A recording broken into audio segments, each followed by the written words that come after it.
Бүгін орнына тұра салып, картошкаларымды ашып, пияздарымды ашып, асқабақтарымды ашып, самса істейтін боламын. Осылай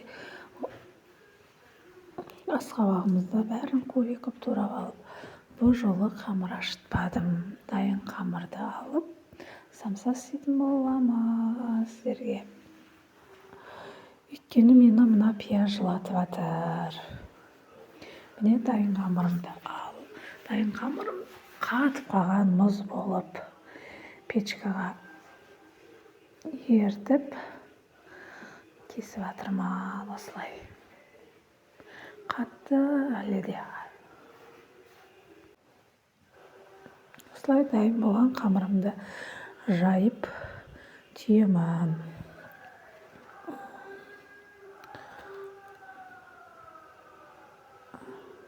Бүгін асқабақтан самса істеп жатырмын.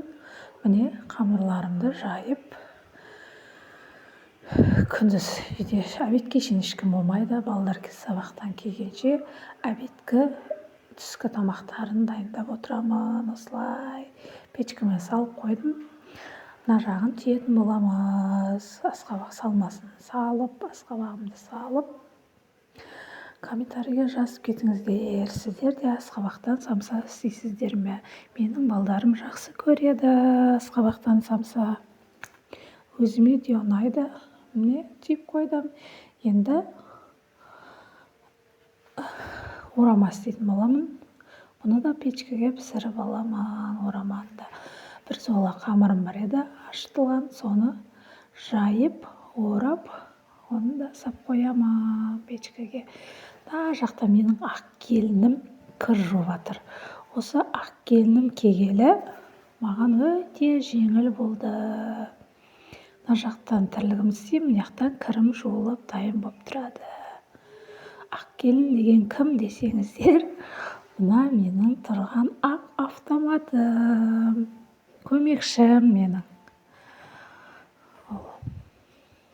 Ол келмегенде қолмен жуып жүретін едім кірімізді. Осылай ақ көмекшімнің өте пайдасы тиіп жатыр. Ар жақта жуылып, мына жақта мен тез тірліктерімді, обедкі тамақтарымды балдарыма дайындап қойып жатырмын. Міне кірлерім әлі бар. Осының бәрін жуып, обедке шейін дайындап қойым керек. Тақадай қылып. Енді самсам пісті, шай ішіп жатырмын. Күшті болыпты, ас болсын маған. Қытырлак. Жеген кезде өте дәмді болды. Менің каналым ұнаса, тіркеліп кетіңіздер. Орамам да дайын болып қапты уже. Орамамды да